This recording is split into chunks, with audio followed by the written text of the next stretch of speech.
Hi and welcome. Today is Rolodex Day, and I'm including a side view because some of you were wanting to see a side view of my Rolodex. And there it is. It's like a vintage 50s, 60s kind of one, but I got it on eBay for under 20. So I'm doing an embossing. So I'm going to stamp it first. This is a stamp I got from Simon Says Stamp. I'll have the in the description. I'll have the name of it. But I'm going to use some white embossing powder. Kind of looks wintry in the end, which in Florida, you know, I don't get to see very often, so it's kind of nice.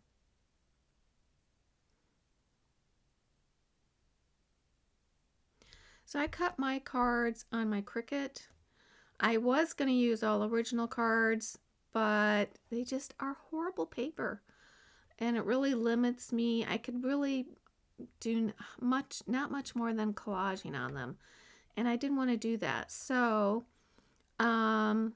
I decided to cut my own on my Cricut. If you have a Cricut, I pretty much had to design mine. There wasn't one available. So just using different shapes, you can put one together. So I'm using my embossing gun to melt the embossing powder. On a white card, you could use clear if you don't have white embossing powder. Clear would probably be almost as good. I don't think it'd be quite as white, but almost as good.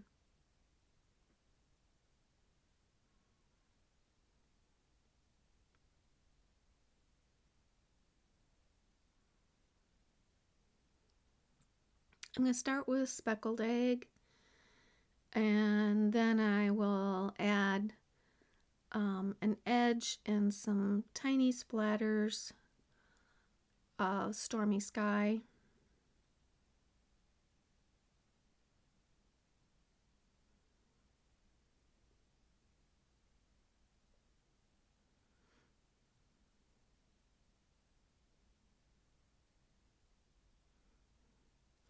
I don't mind getting my fingers inky, but I don't want fingerprints on my piece, so that's why I use a scrap piece of paper just to put my ink down so I don't have to touch it.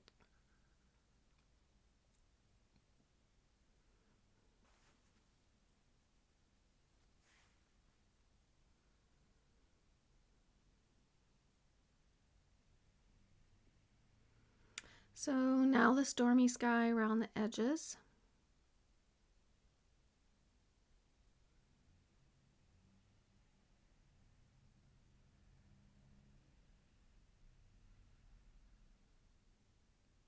You could also use vintage photo for the edges, or any darker blue.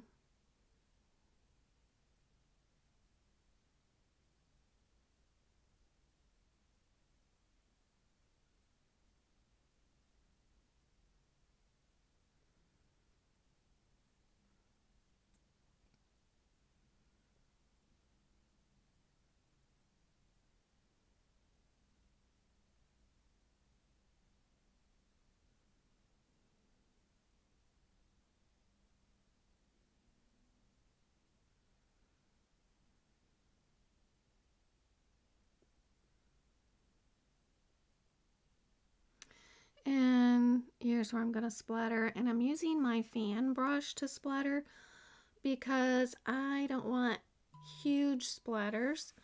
I want little, like maybe it's snowing out kind of splatters.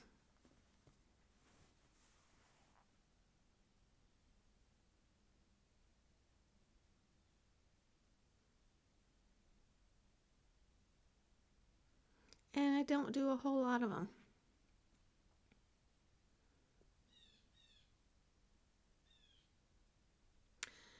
I'm going to give that a dry, and then if there's any splatters that are left that are a little wetter, you can just press down a paper towel and that will get anything else up.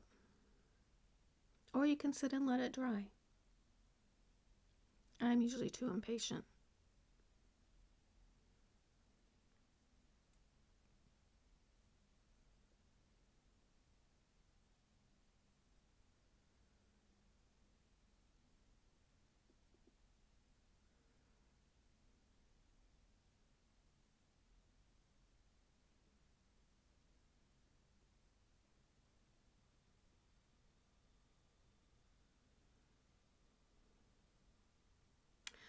And then I'm ready to start collaging. So I have just a couple things I'm going to put on it. One is a bird, and it kind of looks like, to me, it would be a snowbird or something in the snow. Is it a chickadee? I'm not sure what it is, but I thought it was a cute little bird, and it's sitting on like a dead branch. So I thought he was a good fit. And then I have lots of just kind of ephemera backgrounds.